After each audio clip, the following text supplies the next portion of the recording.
Като вземем готините водчици, живота ми става медец. Пичове, чат GTP е бъдещето. Мате, толкова бело има тук да беше това. Леле. Здравейте, аз съм Христо и съм малко из горичката с моят партньор. Снимаме, правиме готини снимки. И да, влогчето не знам какво. Ще ви разкажа малко какво се случва. И това е. Приятно гледане. И тук свири мръсна чалга. Как изглежда процеса, като снимаме реклами, всичко е осветление, камера, какво ли не. Ама е много тарикатско и аз като застанем така е тук. Леле, мати тарикато. Взимам ви на един ден с един млад предприемач. Нека да видим какво имаме да правим, защото бая задачки, пък времето напредва. Този един ден в живота на един предприемач го правиме повече. Защо? Първо, защото имаме задачки, де трябва да свършиме. Сега изчезваме бързо да вземем едни водки. Защото ще се снимат водки, знаете. След като заснемеме доста хубаво едни водчици, ще пак трябва да слизаме, но такъв е живот, какво да правиш?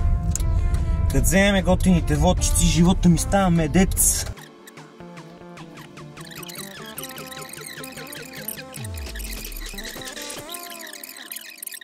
Пичове, чат GTP е бъдещето. Значи, апдейтваме сайта на едни клиенти и за мета-описанията. Между другото, аз много мразя WordPress, но в момента клиентът е на WordPress, понеже взимаме сайт от друг програмист, който няма да кажам кой е, естествено, не е окей, понеже лично според мен е свършена работата. И тук съм пишеме мета описания, значи чат GTP с две изречения му казах.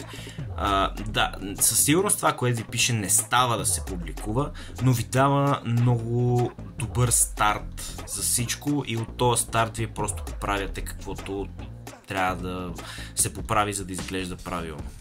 Но да, дали си струва абонамента за чат GTP, понеже коментирахме се ния вери, $20, там колко беше, 20,99, ми пичове, струва си. И безплатната версия може да ви свърши май тази работа с текста, но когато е платена ви дава, наистина се старае повече, открих го наистина. Така че до всички млади предприемачи, не ги жалете AI-те, аз имам абонамент за чат GTP, за Captions AI, за всичко. Пичове, че се дълго с 15 и аз си гледам. Работехме доста днеска, свършихме доста неща. Правихме сайта на един клиент, правихме рекламата на друг. Имахме до късно митинг с един колега. Пуснахме оферти на фирми, които се интересуват да работят с нас. Мисля, че беше доста продуктивно. Да. Не знам какво е излезнало от това нещо, което наричам влог. Айде. Остана ми най-сетне време да си заснема някакви неща, защото ми е кеф да си снимам неща за YouTube. Така изглежда всичко. Един черен екран опъвам тук, трябва малко да го доизправиме. Отпреде, чакайте сега, какво се прави? Оп, не знам какво се обръща камерата, затова е така. Ще ви разведа. Дай ще го направим като бели хора. Това е сетъпа, на който реагираме с двата монитора. Тази лампа, между другото, върши някаква работа. Чакайте да пуснем дебелата камера. Оп, да ме виждате хубаво на 4К, само може ли? Ето така.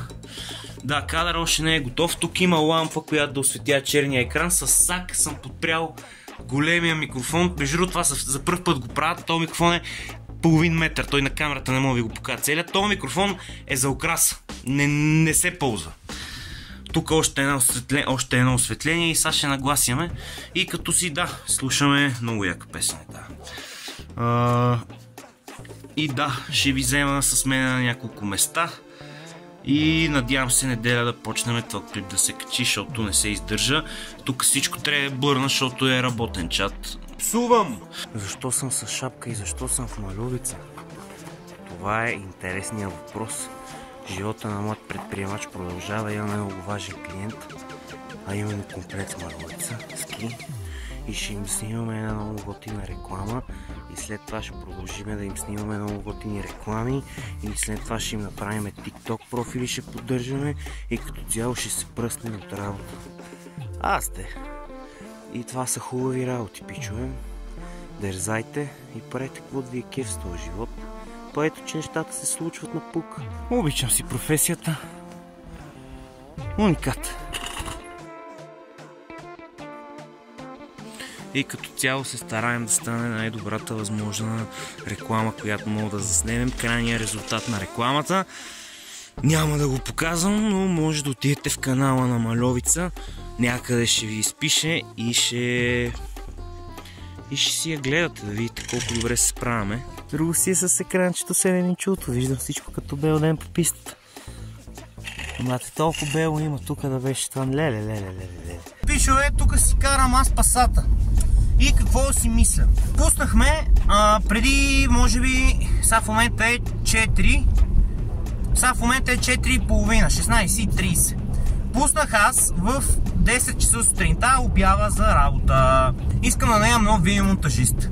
И естествено без никакви проблеми пускам във всички фриленс групи във Facebook първо. И ако там не намеря, ще пусна и в JobsBG. Сега какво да правиш? Пускам аз, нали, обявата във Facebook с идеята, че най-вероятно никой няма да ми пише в следващите 5 дена.